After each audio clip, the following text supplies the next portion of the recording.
You are changed, Thorin. Throw him from the rampart! I'll split his pretty head open! Stand your men down. I'll deal with Ironfoot and his rabble. I'm so sorry that I have led you into such peril. You're not going anywhere, Thorin. Why does it hurt so much? Because it was real. You heard it up top. We're back with our sixth, that's right, sixth Peter Jackson directed Lord of the Rings film. Because we're talking the third and final The Hobbit film here, The Battle of the Five Armies, with your hosts, Colin the Bowman, I don't know. I'll be Mike in Hostenshield. Bill Joe Jaggins.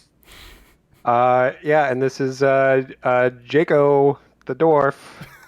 I don't know. I thought we Running were out of ideas. Jake Haug, the dragon. Jake Yes. Haug, yeah.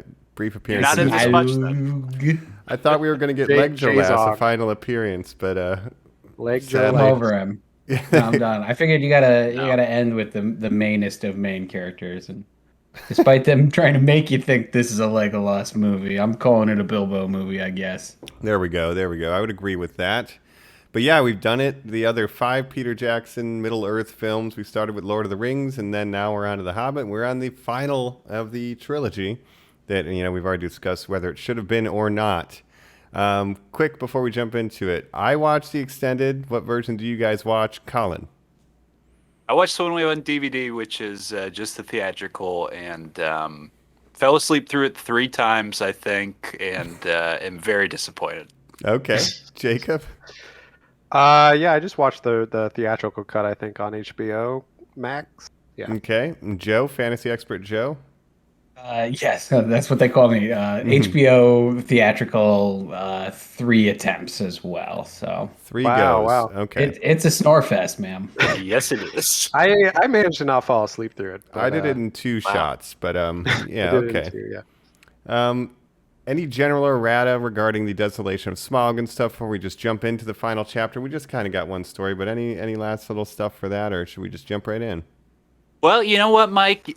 You were very kind in deleting a rambling story I kind of went into last week and realized what had happened this week. Because I was like, oh, what'd you guys think of that Avengers moment? You guys are like, what the fuck are you talking about? Right. I think I fell asleep through the end of Desolation of Smaug, and HBO Max started playing this movie because the moment I was talking about was in this movie, and we will get to it. Yes. Oh, wow. The Avengers of Incredible. Middle-earth. Yeah. Yeah. Well, yeah, and for the listeners of the podcast. And my bow. What? Yes, that I mean, it's wild. that ramble is on the extended edition that you'll have to fork out $87 That's right. for the There you special. Yeah. Well, Get on the Patreon. Of, Desolation of Smaug, I think the weirdest thing about this movie is the way that it starts and the way that it's structured, right? Because this movie starts with the end of the last movie that shouldn't have been, like, it ended on a cliffhanger. It's essentially the climax of the last movie that happens in the beginning of this movie, and then you get the title sequence, and then the movie just keeps going, right? Yeah. I'll tell you what this movie started with is a fucking brain aneurysm because there's no reason that the last one was a cliffhanger. It's insane. This one started with I gotta say, this one to started defend, so frustratingly. To defend a previous series we did, and Jacob and I were kind of defending it last episode. Joe, you were saying no book should be split. I took a look at how the 2 Deathly Hallow films start. It is a trillion times less jarring than this film that we watched today. So I don't know, guys. No, I still feel like the Deathly Hallows do feel like distinct movies, because the first one is kind of more like the road movie where they're just on the road all the time, and then the second one is like the big battle. This one, it's like if Helm's Deep ended on a cliffhanger and Before then the battle started, starts. yeah, and then you see the climax of the battle in the beginning of Return of the King, and then the movie just keeps going. That's what it essentially was like. All right. Well, credits roll over Legolas riding on the shield, and it's like what? Like, that's killed a strange. And then dragon the next one in starts 2 minutes. in it. All right. We haven't gotten in the episode proper. It's the Battle of the 5 Armies, Battle of 4 Hosts. We're going to get into it right now. This abrupt, jarring beginning, all of it. We'll dissect it. We'll get under the mountain. I am the king under the mountain. Let's see what's up. We won't part with one single piece. Catch you after this. We're back. It's your hosts, four greedy dwarves underneath that mountain. And how on earth did we get here? Yeah, so as I said, the beginning of this is kind of messy, but we went there and back again. What was there in our previous episode? Our heroes were met with Beorn, a man who can turn into a bear. They went through Mirkwood. They got captured by the elves, rallied some barrels down a river in a very exciting, book-accurate action scene, arrived in Lake Town and had a very drawn-out experience there in a very book-accurate action scene, then went to the mountain, encountered Smaug and had a very lengthy and book-accurate action scene, at which point he blames Frodo for being a lake man as the barrel rider, discovering, oh, you ride barrels down the river. He says, Lake Town's going to get fricked. Credits as he flies away, and then as Jacob is saying, you get that climax is kind of the very first thing in this movie. So Battle of Five Armies opens with Lake Town versus the dragon, more or less. The intro is essentially, the dragon burning Lake Town and then them killing the dragon. He dies, and then there's still 2 hours left in this movie. Yeah. Here's the fucking problem with this. This movie opens like a shitty, season 11 of a CW show where, we need a cliffhanger ending to make sure people come back next season. But we also need to wrap that event up in the first 5 minutes of the first episode of the next season so we can get into what the story's actually supposed to be about. Right. Watching it, like, I was screaming at the TV. You didn't need a cliffhanger ending. You could have just had the movie with Smaug in the title. Could have just been the Smaug movie. You didn't need this, 15-minute opener. No. Why the fuck was it like that?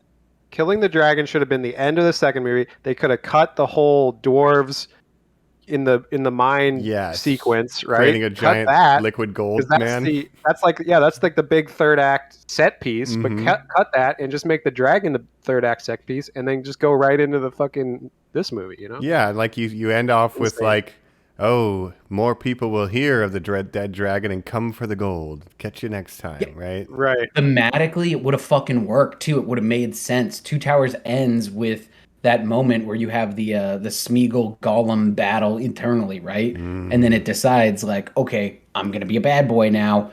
You could have ended this movie with the same cliffhanger of the dwarfs being corrupted, and it would have made sense. Parallel to the other trilogy. Thematically, it would have made sense. This is really poor filmmaking to me.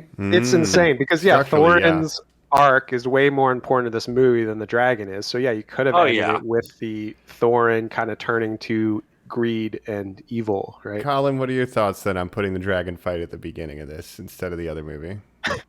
Yeah, I mean, it's exactly what you guys are saying. It is shocking that it's poor filmmaking from a guy who's a genius, but it's a guy who's making this movie under duress, basically. Yes. So he's giving less effort, I think. Even though he is trying, it's just the passion's not there. So I don't even know if it's that. I just feel like he's got no fight left in him. You know what I mean? I feel like he's okay, whatever you want, studio. I'm in too deep to leave now. Yeah. I think that's kind of what we're dealing with, unfortunately. I appreciate you guys watching all of these, and I gotta say, this is my favorite of the trilogy. Wow. Dragon at the beginning, notwithstanding. When all was said and done, I ended up enjoying this the most. And I'll get into it as we get there, but somehow this is my favorite. Oh. I might feel the same way. I mean, I think each one of these was more entertaining than the last one to me, as much as I'm shitting on it. But here's what I'll say about it. Most of this movie looks more like a video game cutscene than a movie. A lot of it is just pure fan, service and fan service. Yeah, that's what I was trying to think of. A lot of fan service here. No, but yet, I still enjoyed it, and I thought it was very entertaining, even though it's a bad movie. The battle scenes are entertaining in a video game cutscene kind of way. I think it is an awful movie. I don't think bad is strong enough of a word. They lose the goofy tone entirely and just trade it for Shakespeare in the Park level performances. I think everyone in this movie is really bad. I don't think there is a single Yes. standout actor. I 100% agree with that. And Joe, I want to jump on that too and say I think Lee Pace is disastrous to this movie as the Elf Wow. King, like Oh, completely. And Thranduil? I thought we were going to come in fully acknowledging this is the worst Lord of the Rings movies ever made, guys. This Wow. third This Hobbit one, movie. I yeah. am shocked. I don't by you know. two. I think I liked it better than the second one, and I like the second one better than the first one. Like I said, it's all fan service, but I think I'm more susceptible to the fan service, and I'm like just kind of nerding I out. even though guess maybe I'm not a fan, so I was not Right. serviced at So- to all. follow the analogy, this is the Revenge of the Sith of these movies, and that was the best prequel. I think this might be the best Hobbit. It Wow. does not translate. Well- It does not work.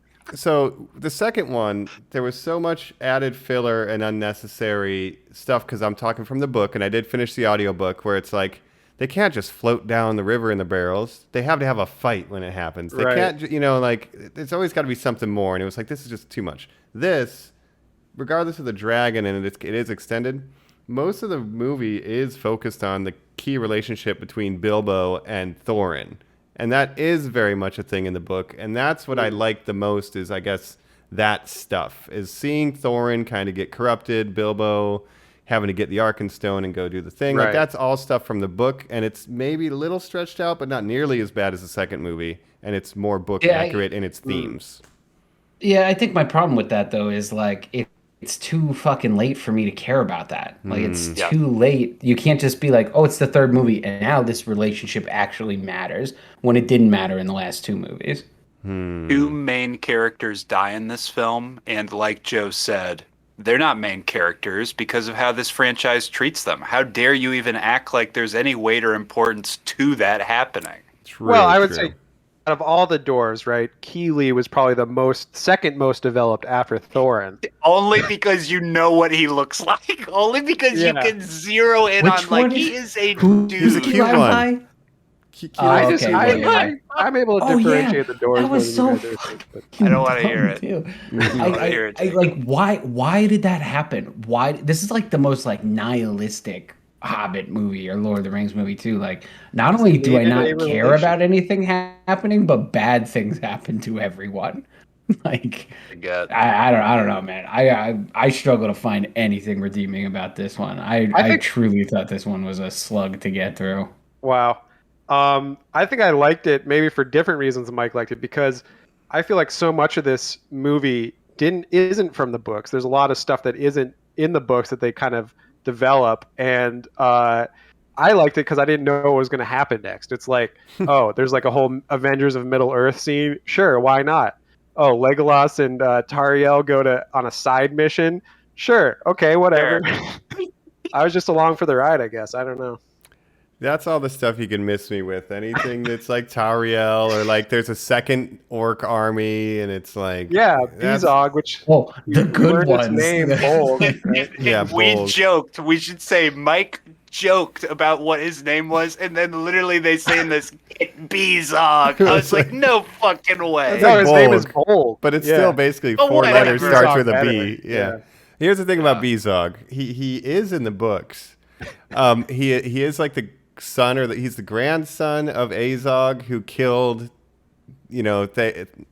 whatever, his granddad. But here's the good thing.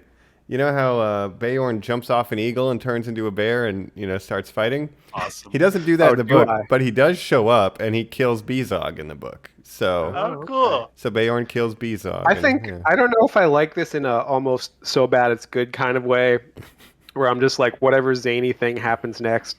Like when the dwarf cousin of Thorin comes in and he's like computer Oh, animated Dane? instead of a Oh real my person. god. I Why? was losing my Oh. shit. I was like, what is happening?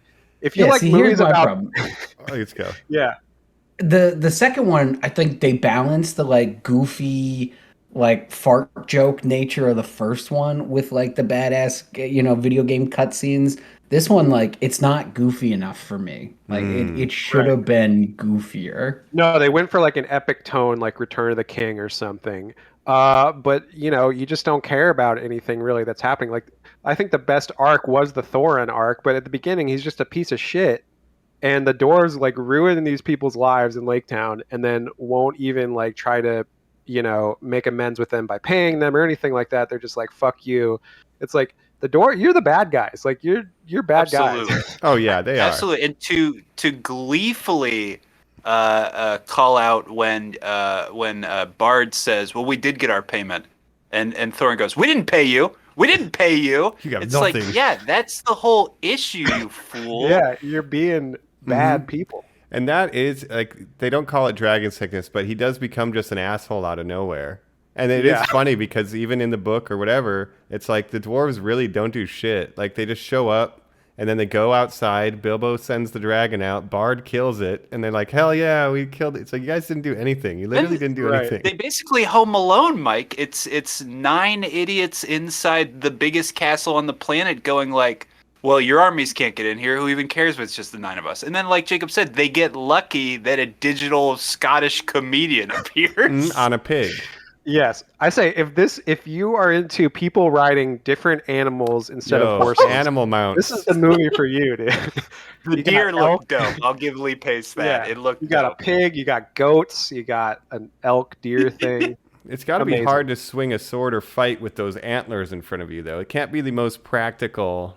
No, but then you mounts see for it like combat. rams people and shit. Yeah. Like It's like Miyazaki. I kind of like It's some of the Ashitaka. True. yeah, some of the over-the-top battle sequences I thought were really cool. Again, in a video game cutscene kind of way, where it's like, oh, this isn't a real movie, but this is like entertaining to watch, I guess. All right, so I have a question then. I have the extended cut, and I think this was in an extended scene because I've been saying these are not kids' movies. Some of you have argued against that.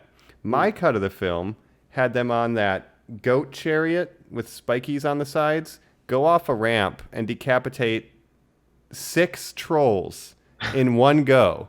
3 on either don't side. know if that 3 happened. decapitations Yeah. left, 3 decapitations right. I don't think so. Blood- I can't remember, but Yeah. there's so many different action scenes. I like the one where the dwarves are attacking, and then they're like, "Oh, with the elves, what are they doing?" And he's like, "Thranduil, come on, you piece of shit!" And then they jump over the dwarves. That was kind of like Off an the epic shields? moment. I was Oh, like, yeah. "Okay, that's Yeah. pretty cool." Again, in a video game kind of way. Like if I saw that in a video game, I'd be like, "Oh, this is a pretty good Lord of the Rings video game." All right, but we got to ask the tough questions here, That's Jacob. not what this is. Right. Right. Legolas on rocks falling. Good or bad? Well, he does. People forget that like he does physics-defying shit in Lord of the Rings a lot. Like the time when he jumps on a horse, Swings like, himself kinda up jumps it. around. Yeah, it's like it maybe look kind of silly, but there are some silly moments in Lord But we of the don't Rings think where that the it's really force cool. of him to jump would equal the force to push a rock also down. Well, we can see that he can walk on snow. That's without, what I was like, hoping you'd bring up. sinking Okay, into it, point right? taken. Yeah. Yeah. Look, I'll be I honest hate with you it. guys. The only Legolas moment I want to talk about is the end of Oh, here's this character's name. You need to go babysit this character. And to Jacob's Right. point, that is the Revenge of the Sith moment of Qui-Gon's alive? Yes, go talk to him. We must do whatever. Like, it fucking sucks. and Aragorn's probably like, what, 12 years old, but he's already known as Strider in the Yeah. wild at this point? Ridiculous. I think he would have been like 20 because if he was 80 or whatever in Lord of the Rings, and this is 60 years prior, I thought he was 60 so he would have something. been maybe. Yeah. I don't have my numbers exactly. I don't have them exactly. My favorite thing is just out of nowhere, Thranduil says to Legolas, "Your mother loved you."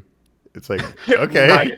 Mike, His when I mother say Lee brings Pace up is for the worst, first time in that's this what movie. I'm talking about. See, that's a terrible Yeah, line, but ridiculous. personally, he kind of grew on me. I'm like, I just love how sassy Thranduil is. He's just like, how charming. You're Well- gonna attack. He has a shit-eating grin. Winds of Yeah. a winter morning, whatever that line that he says, it's like, what are you saying right now? I do like him in some scenes, but it feels like he's different in other. Like he didn't go through any kind of arc, but he's just different at the end, where he's like invalidating Toriel's love for Keeley, but then at the end she's like, "Why does it hurt so much?" And then he's like, it's "Because it was real." It's like you yeah. just said it wasn't real like 20 minutes ago, dude. He's just a soundboard for characters to change at the end of the movie who, like you said, have no deserved reason to. Mhm. Right. But it's just like he didn't go through any kind of arc. He's just like, "Oh, I guess it was a real love." Stupid. Yeah. Well, they hint that like he's kind of cold and whatever ever since Legolas's mother died. So for him to throw that line out there is stupid and contrived and stupid, but it's something. But I don't think it's good though. And then Legolas and Toriel go on that side mission to discover another army. Yeah, I'm trying to remember what that place is called, but it doesn't matter. But then he's like, Tall my Rocks. mother died here. They go to Tall Rocks to fight the army that's good at being an army. They go to Bat Fort. Oh, then Legolas flies on a bat upside down. Have a bunch of way to like have a bunch of bad guys and then immediately invalidate them as a threat at all by being like, well, those aren't like the really hard ones. Legolas and Tortellini, they're gonna go fight the real hard ones. Like everyone else is just kind of like filler, so don't worry about them. I would count that as a 6th army as well, for the record. Just because they're 2 orc armies, Fair. it's not one force. That doesn't. Yeah, if you guys aren't all mixing together, don't mix the bad guys together. No. Let's jump back to very different. Let's jump back to the dwarves. We haven't really talked or brought him up, but Joe, I want to ask you directly. Richard Armitage is the name of the British actor who plays the lead one, Thorin. Aragorn Dwarf, aka Thorin Oakenshield. Now, this is what I want to ask you. His name has come up on the short list for every character you can imagine. James Bond, but also for the replacements of Ben Affleck's Batman and Wolverine. Do you like this guy? Do you want to see this guy in any of these other big roles? I don't know. I think this script is so poorly written. It's hard to get a judge of like how he could do anything. Because, I mean, it feels like the direction in this one in particular was like, okay, and now you're bad. You're a bad guy in like a 1950s. Like if he had a different kind of mustache, I think he would have been twirling it. You know what I mean? I don't mind him in the second one. I think when I think like Wolverine too, like him in the bar with Gandalf at the opening of the second movie, like I could kind of see like, a Canadian attitude there. I don't know. That to me, that's kind of like a Jeremy Renner almost, you know what I mean? Where it's like, yeah, we need a new Bourne Identity guy. Let's just throw in this dude. You know what I mean? Like, I don't know. Maybe. It's hard. I think this movie is like so bad, and it's not because he's a bad actor. It's just like everything else is so bad. I do think some of the best scenes are with him and Bilbo showing their relationship in the beginning, where like you can still see that Bilbo considers him a friend, but he's like concerned about him because of his sudden like change in demeanor. But it's almost like he's under the power of the ring, but it's not the ring. It's just a bunch of other riches. That's what they want you to think. Right. There's a parallel to these kind of but it's like obsession. The ring is supposed to be special, so it like makes the ring less special because it's like, oh, I guess regular gold can also do that. Well, only if there's been a dragon. It just feels so tired. It just feels so tired. Like if you would have, so what you should have done, you kill Smaug in the end of the second one, and then you set the cliffhanger of like that weird kind of voice effect that they were doing for the dragon sickness. This is also a movie where like I could not tell you what the fuck was going on 90% of the movie. No, this was the movie that I could follow the least, because it was like half of it was like really weird visual and audio effects over video game scenes, and like I had no idea what the fuck was going on. Yeah. I feel like they had a decent job of establishing the geography of the battle. And I mean, all that really happens is they kill a dragon, give us our shit. No, okay, we're going to fight. Now there's another enemy. Let's fight them. Right. Sorry, I was a jerk. Yeah. Why does Again, it hurt so I really much? like the I really like the battle formations and all that stuff. I was following that pretty well.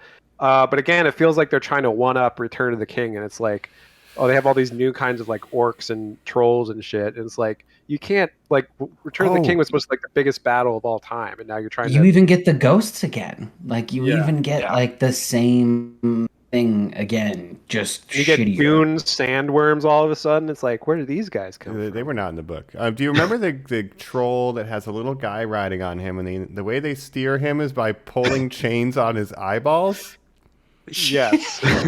and then Boffer good. gets on it and saves the day by pulling on the eyeballs of a sentient creature. This is a kid's movie. I don't know if that was an extended. I don't know about that. Oh. but I don't remember that part of it. I do remember seeing that type of troll. I'll say there are this. trolls that are like catapult There's an trolls. extended chase scene. I Yeah. think Boffer ends up saving them when they're on the wagon. That's an Oh, extended. I wish I would have seen Yeah, that. just- Yeah. My mind wandered so much while doing it. I was on my phone. I was looking up what those new Lord of the Rings video games look like, and it does look like you fight a lot of those enemy types and stuff. I almost wonder if they like created them for that purpose.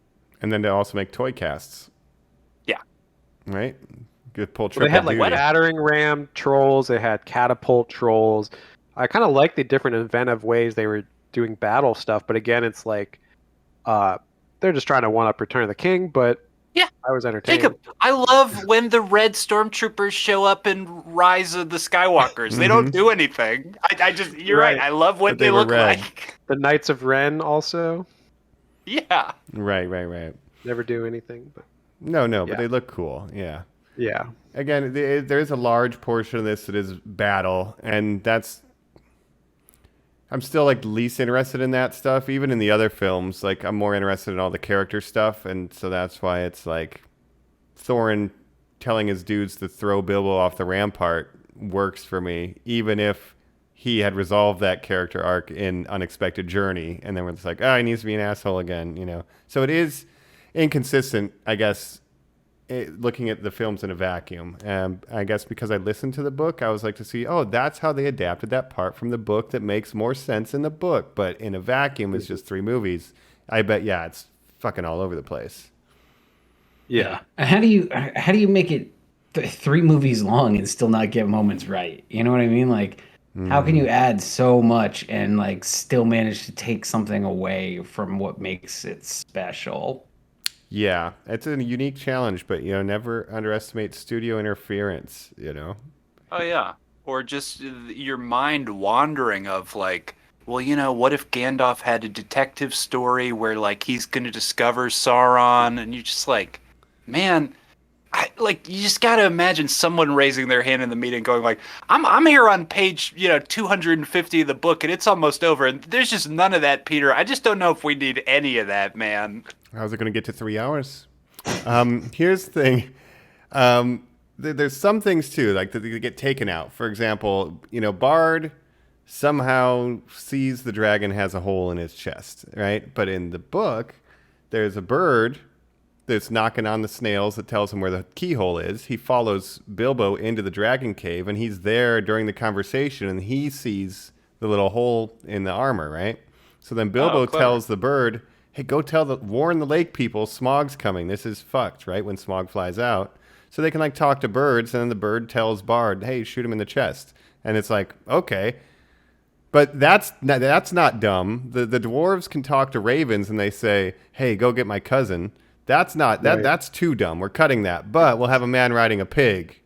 And Well, they goats. did have the ravens. Yeah. They just didn't explain That what they it were meant. sending a message. They just show a raven. So it's like that's something you could have easily done. Even Game the of ravens are Thrones. like, I was into it. You No. also include the whole fucking wizard whose thing is that he talks to animals. Like, yeah, Right. you could have just. I don't Yeah. know. because even the I don't ravens know. are like, hey, Thorin, you're kind of being a dick. If you keep doing this, they're probably gonna kill you. And he's like, just fucking go tell my cousin. And they're like, all right, dude, tried to warn you. And And then his There cousin is shows no up. Aragorn dwarf, only Zool. yes, Mike, question to you, because again, my mind was just wandering during this movie, and I just could not care less to talk about it. that's fine.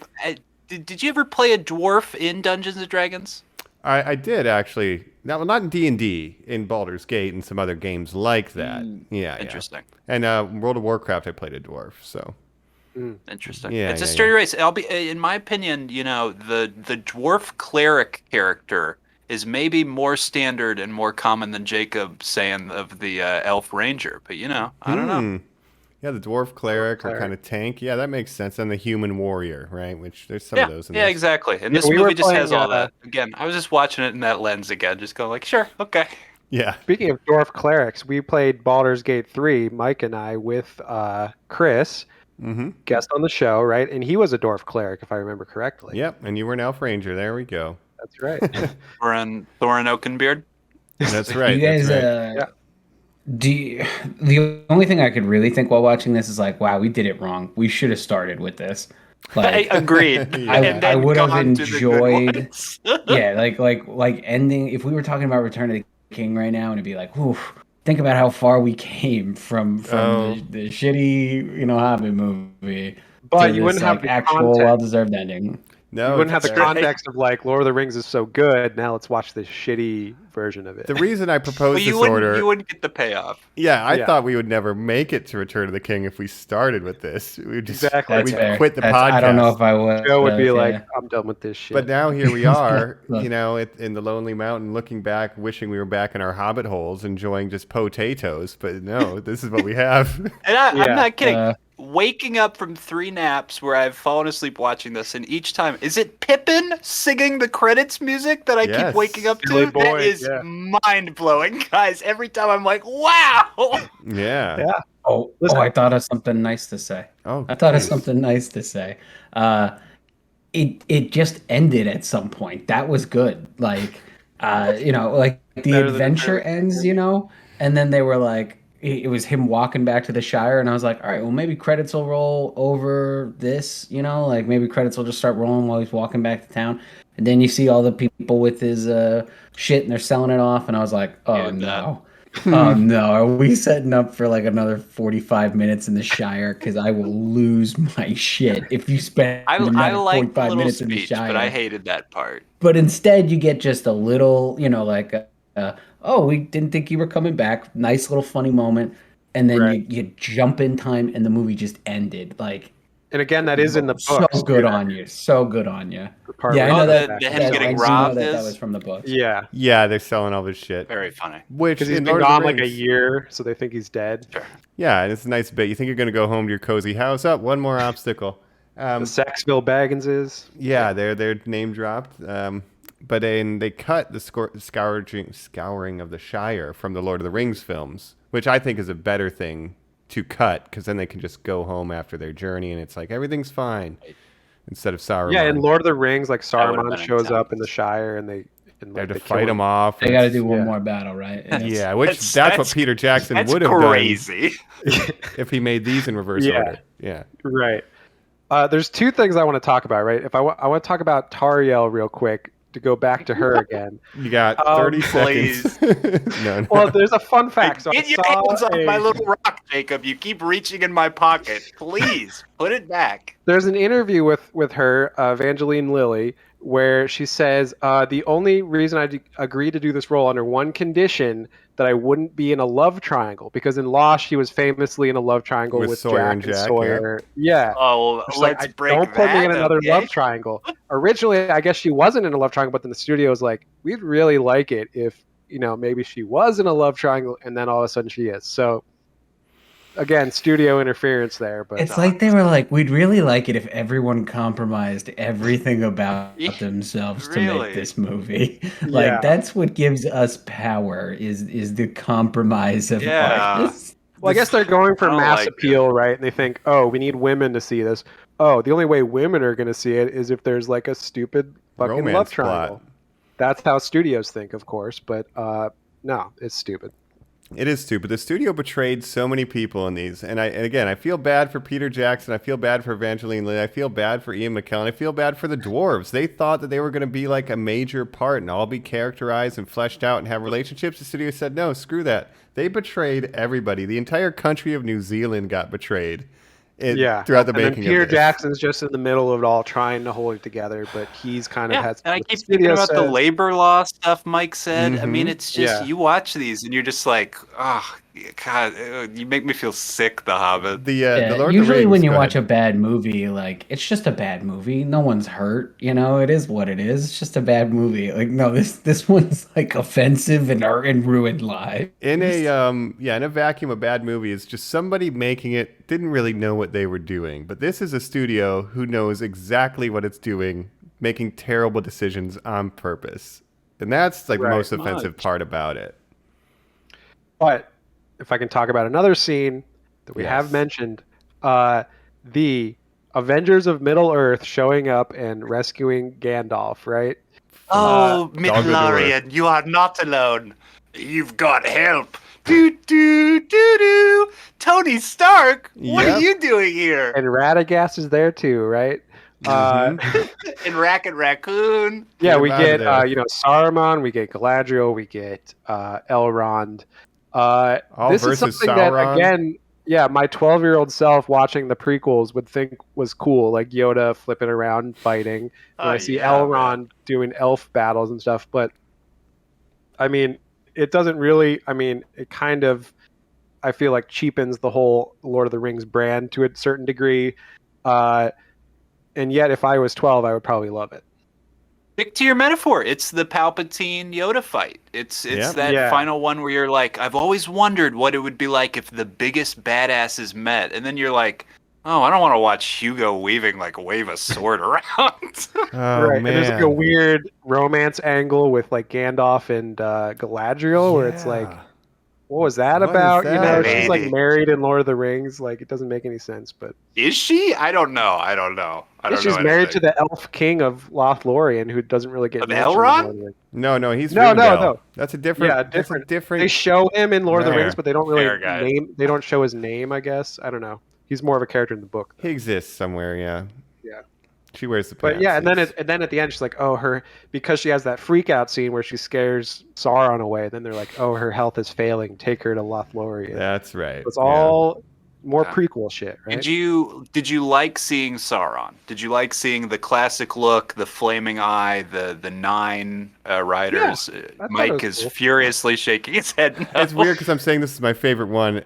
Oh, I hate that. And I hate seeing the riders like, oh, this is what they looked like before they were Nazgul. I'm like, but we're only 60 years away from Nazgul. Like, they should have been well along this transformation. He still shouldn't be looking like an Easterling Witch right King, now. yeah. Yes, Angmar. I don't know. Yeah. There's like a I spear liked the guy and second shit. It's movie. like, no. The visuals in the second movie was cool when it was like his silhouette that turns into the flaming eye. That's good visuals, I thought. But It was still the Yeah. silhouette. Just anyway, it's dumb. Anything with Yeah, the but wizards still, is like, dumb. This one felt People, like someone threw out a Pokeball and it was like, and big glowing eye, you're here now. It's just whose speaker Yeah. can turn up louder. It's just like, and it's like, oh, Galadriel Yeah. had that moment in Fellowship where she freaked out. Let's have her do that again and like scare Sauron away, basically. he gets spooked. He spooked. just got real spooked. Yeah. Oh man, not a fan, not a fan. All right, here's probably what we could do now is we could take a second, mention anything anything you liked, anything you didn't like about this movie in particular, and then we'll just kind of talk about the series, the whole set before we do final thoughts, because I think everything's that. kind of melding together, right? So, Yeah. as for me, probably my favorite scene in this is spoiler alert when Thorin is dying. He's able to get revenge on Azog, and then Bilbo's there. You know, I wish to part from you in friendship. You know, and I take back my words is at the good. gate. You know, that whole thing. It's the repeat of the fucking I shall never doubt you from Unexpected Journey. It's just Right. done well, and that's a relationship I like. And I guess that's It's almost my like favorite part. he learns his lesson in the second one and then forgets it because he has got the dragon sickness and then has to learn it again. It's like, Ooh, oh, I got that Bilbo, dragon you're always sickness. here. Okay, He getting trips the balls dragon on some sickness. gold. Yeah. Yeah, And then yeah. Bilbo has to remind him who he was, you know, his honor and all that, which I do like that part of it. Like, that's the best arc of this movie for sure. Well, the tone we Yeah. wanted from the beginning was Misty Mountain Cold when they're singing in his house.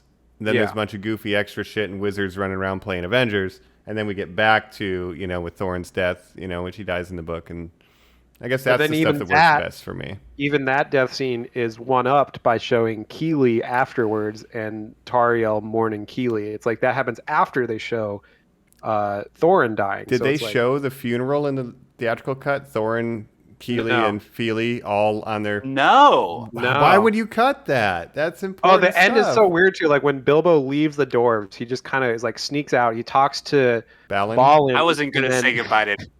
We're gonna say Yeah. goodbye to you now. Well, they're And then all you just see a here. quick shot of them.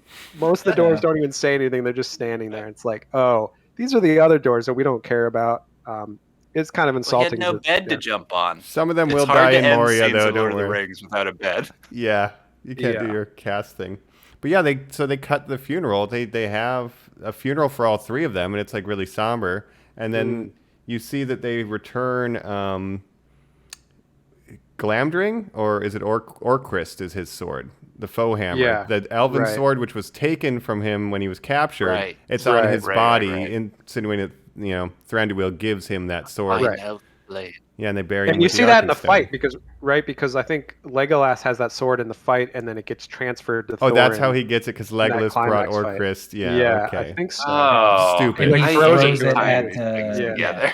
Well, Right. he doesn't throw it to him. He throws it to kill a. He's out of arrows, so he just Oh, throws right, a yeah. sword through like a big bad, and I then would've- Thorin like takes it. I would have thrown Yeah. a dagger and kept the sword if I was Legolas, but Yeah, first Would have time made more Legolas sense has ever because then he ran out of immediately arrows. takes the 2 daggers I gotcha. out. Like, oh, okay. I think that's the first time Legolas has ever ran out of arrows. But I figure he would keep a good count. But he was so distraught over Yeah. Tariel, his one true love, who we never But I hear like about that again. final fight scene with like Azog and Thorin and all that stuff on the ice and everything, and then he like goes into the ice and you think he's dead, and then he jumps out, and it was all right. I wish he would have stayed underwater and just died the first time, and we didn't get a fake out. But yeah. Agreed. Yeah. Not worth it. No. If we're saying favorite parts, I'll give my final for this film in particular, and say Martin Freeman does earn and deserve the ending of this film. When he looks so touched by the journey at the end, where he's having the conversation with Gandalf, and Gandalf says, watch out about using magic rings. He is portraying the energy of, I don't want to go home from summer camp. This was the best time of my life, even though I was so scared to leave mom and dad at first. And I think that's great. It's interesting to contrast his feelings at the end of this with Frodo in Return of the King, Yes. where he can't even go back to his former life because he's so changed. PTSD versus the savoring. You're so Yeah. right, Jacob. It's Bilbo seems to be more into adventuring really than because Frodo's was so hard, but what he went through. And so what is that in the J.R.R. Metaphor? It's like, Frodo served in the army and like saw the front lines, and then Bilbo was like the Coast Guard or something almost, where it's like, I had a great time in the war. What are you talking He's about? went on a man? little Yeah. adventure. Yeah, it's kind of Bilbo comes back. He's got his mithril. He's got his new sword. Everything. The elves and dwarves love him. Like he's kind of a hero. Well, I don't know for exactly, but Tolkien was in the Battle of the Somme, which is one of the bloodiest battles in World War I history. It's like months long. Just England itself lost over 400,000 people. The battle itself took over 1 million lives. Wow. And there's descriptions in the book of the enemy hanging banners of red and black. Brings up Third Reich iconography, right? World War I. So he lost 3 of his 4 friends in that. But he got sick and was able to be sent home, and that's probably why he survived that battle at all. And that's why he has Bilbo get knocked out because he didn't participate in the great battle, right? Wow. He just helped get him there. So, and then he's able to go That's home and be wild. comfortable, right? And write his books. Yeah. And speaking of Bilbo, like you said, Martin Freeman, I think a strength of this series was actually the casting. Like, as good as Lord of the Rings casting was, I think Martin Freeman was the perfect Bilbo, just like Elijah Wood was the perfect Frodo. I think even the casting of Evangeline Lilly and the dwarves, like, it's all well done. Like, they look their parts, I think. It's just the material they have to work with. Yeah. And I do, on Bilbo, this film series has a stronger sense of main character than Lord of the Rings, because it's more about the ensemble. This is more on just those main 2, and then a lot of diversion filler. But when we're on those main 2, that's when it's good. Yeah. And for me, favorite stuff in this movie, like, even all the stuff that we're saying is dumb, like, I still enjoyed it in the way that, like, I enjoy the Star Wars prequels, even though I don't think they're good movies, although I think Revenge of the Sith is a better movie than this. But all that dumb shit, Absolutely. the Avengers, it's stupid, but like, I did enjoy watching. I didn't fall asleep. I can't complain too much. Maybe I'm just easy to please. I don't know. Joe, you said one nice thing. I don't know if you have another one, but if you do, now's the time. I really don't know if I have another one, to be honest. Martin Freeman Not a did lot a of fine dragon job. in this movie. Like they kept the dragon to a minimum. You're praising the casting. I don't think there's a single draw to an outsider in this movie. Is Martin Freeman a draw for people to go to the movies to see Martin Freeman in them?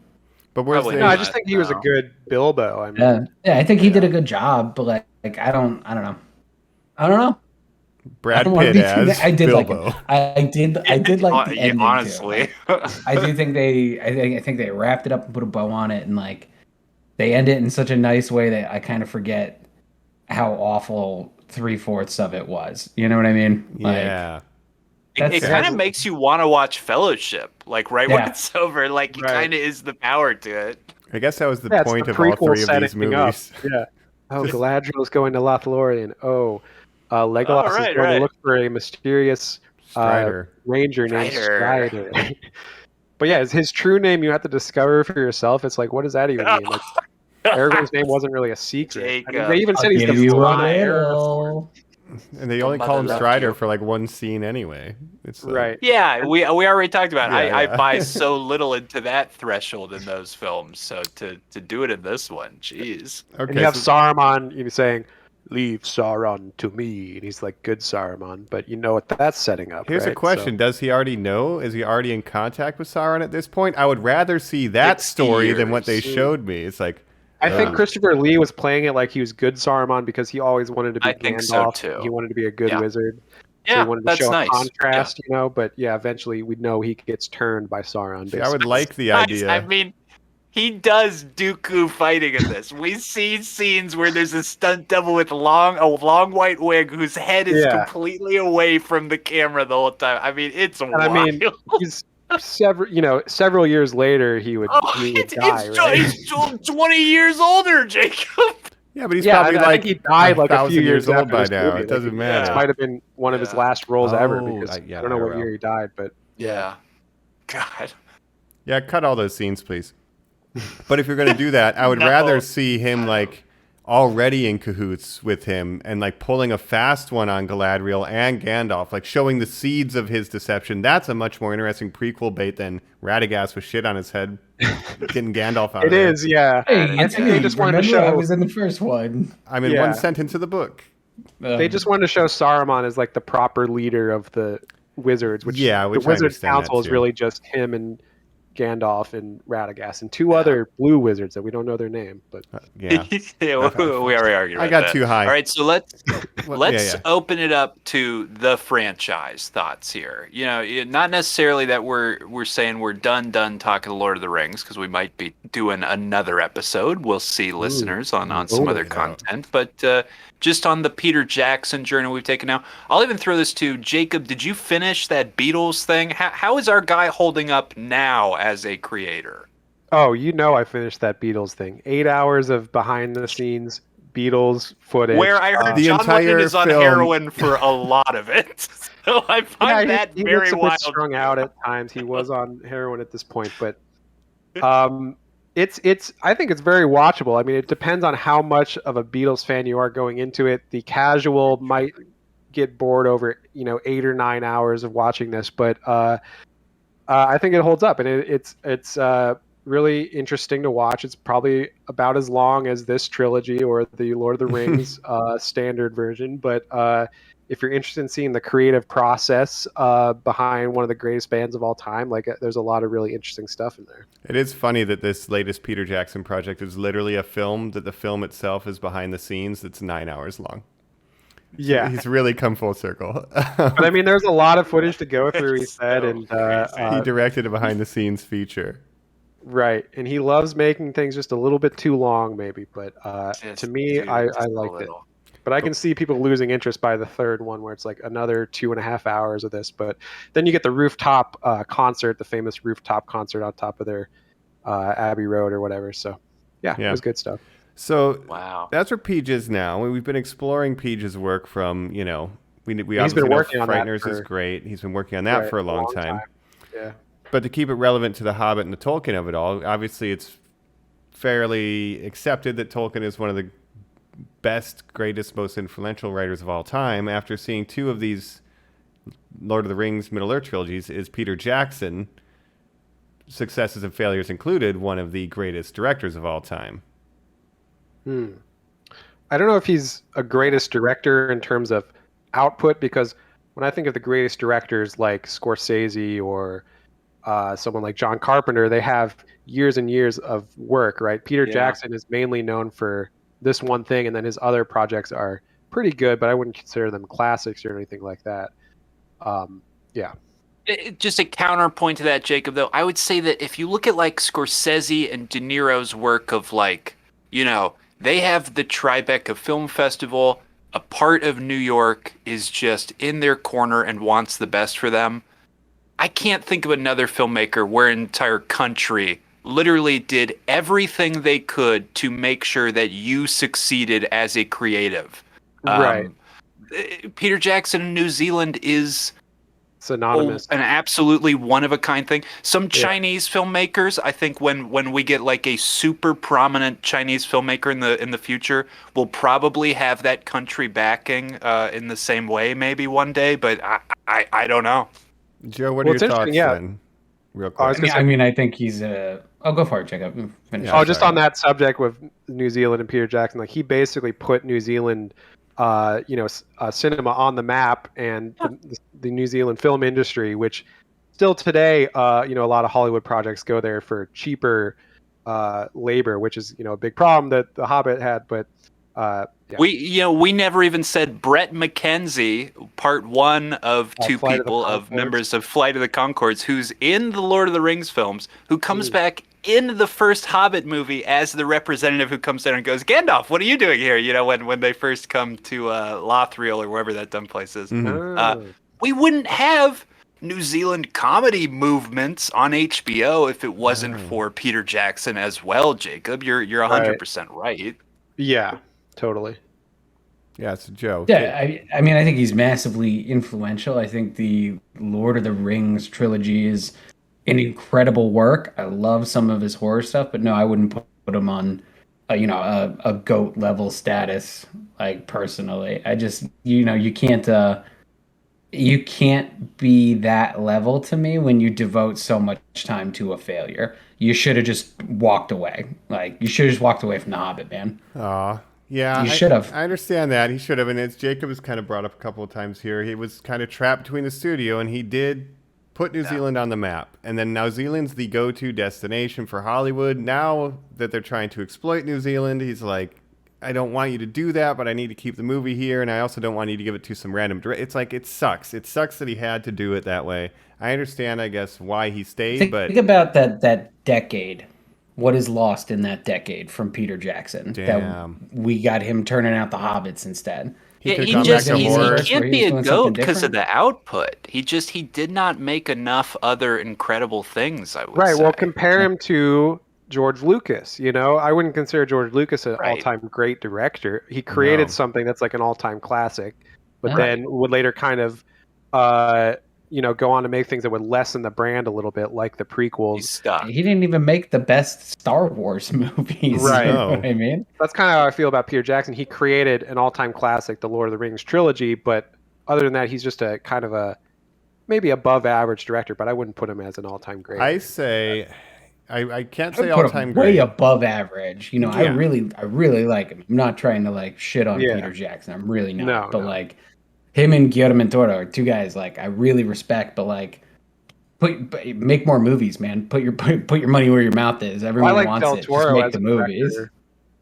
Del Toro has more hits for me than misses in terms of as a director, so I put him above Peter Jackson. But yeah, I would strongly disagree because Peter Jackson made the single greatest trilogy in the history of film. At that point, it doesn't matter if you don't have 100 home runs. You have like the single world record for the farthest three home runs back to back to back. It's better than the Godfather trilogy, hands down. Dog, get out of here. Part 3 is bad, but I think Godfather Part 1 and 2 are as a whole. It's better than those three. So sequel. I rest my case.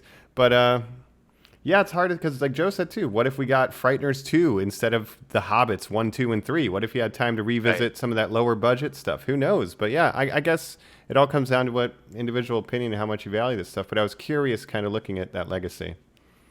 Going forward too, and we should mention, prior to the Beatles, he did the World War I documentary, a little J.R.R. Tolkien connection there. It really seems this is the world he's going to live in, or as a film historian, restorer.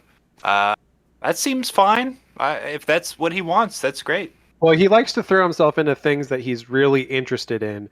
Like with the World War One thing, I think probably his grandfather fought in World War One. He was very interested in that. The Beatles, he was a huge Beatles fan, so he's very interested in that.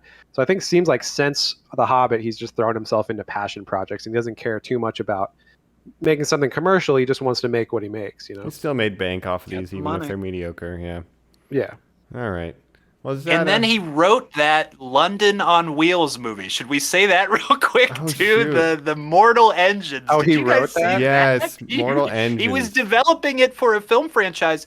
His Wow, that's adapted from special a young effects adult director. novel series. Adapted from a young adult novel. His special effects director on The Lord of the Rings directed those movies as sort of a favor, like him executive Wow. producing. So I did not know that. That's crazy. Hugo Weaving is the bad guy. I mean, It's his, it's a very weird thing. So Wow. It's his never Pumpkinhead. forget. I just remember that.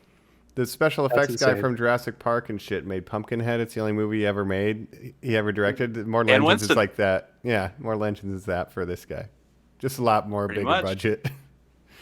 All right. Well, speaking of Mortal Engines, my Mortal Engine's about to run out of steam on the world of Middle Earth if we don't get to final thoughts right after this. The Battle of Five Armies will take a lot out of you. Tell you what. Catch you right after this. We're back giving our final thoughts here on the third Hobbit film, a movie that until Mike keeps saying the title of, I keep forgetting what it is. That is how forgettable it is. It's the Battle of the Five Armies. That's right. Well, just think about how many armies are in this movie, Colin. 6 of Probably them. Oh, wait. five. So, I would okay, say we got 6, one. We got I would say 2. 6 or 4. I wouldn't say 5. No, 5 because it's the humans, the elves, the dwarves, and then 2 orc armies. I think that's No, the the 5. Eagles is the 5th army. No, the birds. Oh, yeah, the the birds Eagles. is one of them. Yeah. I didn't know they You were don't even considered get an it. army. No, that's what Mike was saying. The bad guys are split in 2, but for some reason count as 1. It does not make any sense. Yeah, but then the Wow. Eagles, it's weird. So there are 5, however you slice it. We're here in final thoughts. There's one thing I need to mention. Out of everything that I hate in these movies, there's one thing that I hate above all else, and that's Bard's children, and specifically his son. And the moment where he has to use his son to aim a giant arrow off of a I thought that broken was bow cute, and Mike. arrow. Yeah, he makes an improvised bow Oh, and look at arrow him. Look at me. with his Look at son. me. I don't think Good boy. Good just boy. wedging the arrow halves into some broken wood would withstand the force. But what do I know? But Also, I thought he was it going to would. like rip his kid's shoulder off, Yeah, and that would Joe, be like exactly the what I was saying. sacrifice The play he had to bruise make. he would have yeah. the next day as that thing Yeah. rug burned across his body. and the That's feathers true. would That's true. get in there. In the book, it's just a regular ass sized arrow. And the It's just a bird tells black him Oh, where is to that shoot. true? Yeah. Yeah, the bird tells him where to shoot. It was forged under the mountain, but it's just a black arrow that's a family Okay. heirloom. Back No, this to the one is a second one. special One dragon of my thing. favorite parts was when they reach up in the kitchen and it's revealed they've been using it as decoration. He pulls it out. He's like, "I'm gonna go kill that dragon." Yes. Yep. Nope. Well, listen, Mike, you say, Bard's family. I'll tell you the worst fucking part of this movie that we didn't even mention. We should spend as little time on as possible. Yes.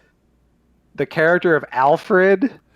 Oh, I was very Alfred. glad we didn't mention him last time either. I didn't want to look up who. I assume it's all just Yeah. British comedians. Not 'cause in the that book. seems to be who populates these. Right. Well, the master these of later Lake Town films. was Stephen Fry, who Right, of course. I think the dragon falls on him and kills him in this one, which is pretty funny. And the, Yeah. the dwarf cousin is Billy. What's his name? But yeah, I mean, it's I hated that guy, Jacob. Pure filler. I And they despised him. kept having scenes with him. I was like, okay, we get it. He's like a bad guy. Yeah, Like, God, that guy is a coward. Okay, move on. He's Vince kept Russo dressing like from a woman. WCW.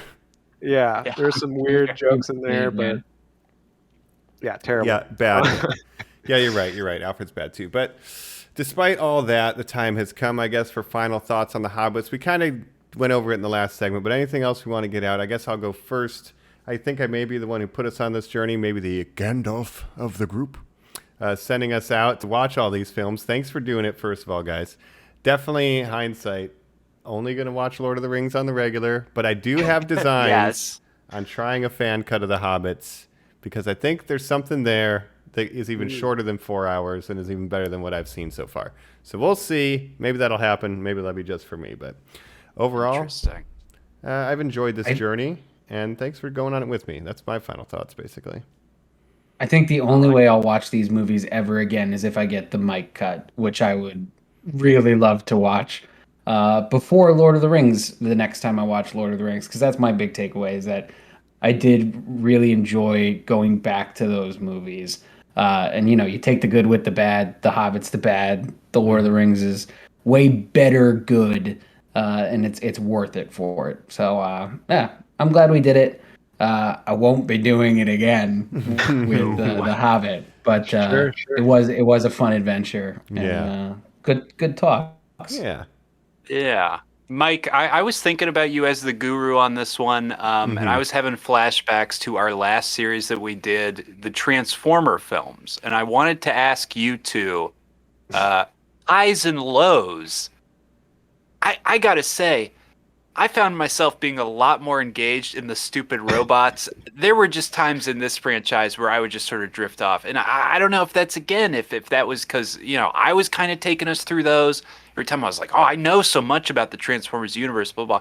Is it a case where you have to know so much about this property to love and enjoy and stick with it? And maybe that's the difference. Yeah, The Hobbit's just not mine, man.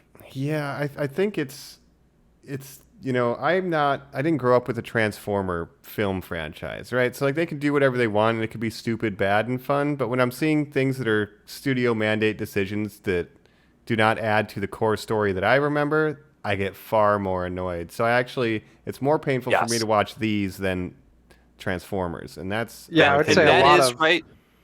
A lot of fans might hate these worse because of, what they did to them. Yeah. Whereas a casual could watch them and maybe enjoy them. I still take The Hobbit over the Transformers, which I don't think I'll ever. Really? I was going to say, I think Mike is so right in the fact of there's not 3 good Transformers movies that everybody's like anchoring the rest against. Like when you get a good one, you're like, wow, that was a good one. I didn't think we'd get a good one, So Right. I think that's why those work better for me. But that's interesting, Jacob.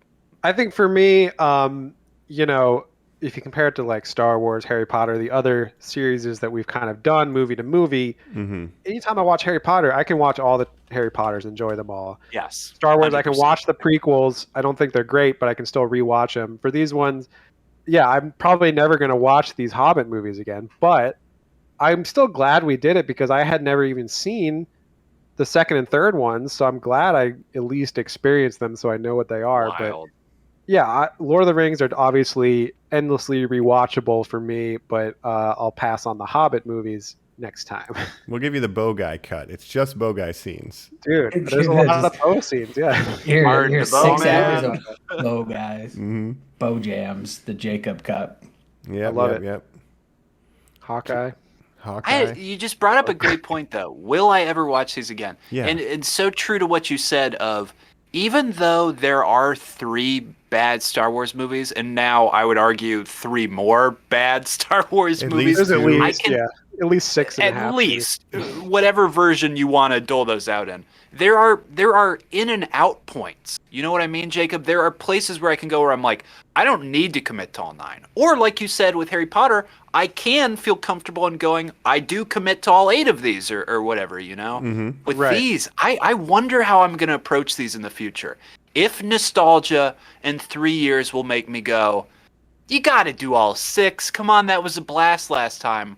Or if 30 minutes into Right. that first one that we all hated so much, I'll go, you know what? Let's just put on Fellowship, or let's just do that trilogy instead. I don't know. I think nostalgia is a big part of it. Like if I watched these Hobbit movies when I was younger, like The Phantom Menace, I don't think it's a good movie, but I'll still rewatch it. A lot of it because of the nostalgia factor of loving it when I was a kid. So if I saw these movies at a younger age, maybe I would look back on them with more fondness. Yeah, and part of the theme of these film series is, sometimes you can't recapture that lost innocence once it goes, unfortunately. Right. And it's hard to tell. Yeah, like I'm not a huge Harry Potter fan, but I would rather watch all of those than like include The Hobbit in a Lord of the Rings marathon. Like that seems like an easier pill to swallow, right? For sure. But we did I mention agree with that, yeah. as we're kind of getting out of final thoughts, that this looked like kind of a video game cutscene, very animated, and it got me thinking, what if Middle Earth was animated? And at which point we realized that it had been. So next week, pending we're going to have potentially a very special look at the brief animated instances of Middle-earth, including The Hobbit and The Lord of the Rings, Ralph Bakshi, and The Rankin Bass Hobbit. Yeah. Maybe Return of the King, if we can fit those in, just to see what that looks like. Because I contend my favorite experience of The Hobbit is still that cartoon for Rankin Bass, 1977. So we'll take a look at that. Genius idea, Mike. We're all excited to do it. I would also say Jacob has asked us our opinion on a past episode of this. Let's maybe on that one really dive into on what do we think of this Amazon series? What's the future Lord of the Rings? All that jazz too. I think that'll be a nice. We did a little bit of our wrap up here, but a nice little bow to again our months-long Middle-earth celebration that this has been of Middle-earth, Lords of November, an unexpected December, the Normies Like Us journey that we've been going on, our little fellowship here, which I got to say has been a hoot. We've been talking a lot about our history, our love, where we were. It's been a full spectrum, this series, listeners. So I appreciate that. Yeah, likewise. Right. It's been great. And thanks for coming along. Be sure to check out the YouTubes. Jacob's putting together the videos. We get the episodes out a week ahead. Social media, all that good stuff. Hit us up on your Palantir, if you got one. Yeah, I guess that's right. it. Yeah. Battle of Four Normies. Mm-hmm. We've been your hosts. This is Colin the Skin Changer. I'm back. I dropped down for a badass fight scene in this one. Nice. I'm Mike Lee, and it hurts so much. Legjolas gone for good. That was the last time you'll ever get him. This is Jacob Gast the Brown. I'm the best wizard that everybody loves. Thanks, Normies. See you next week. Bye. Bye.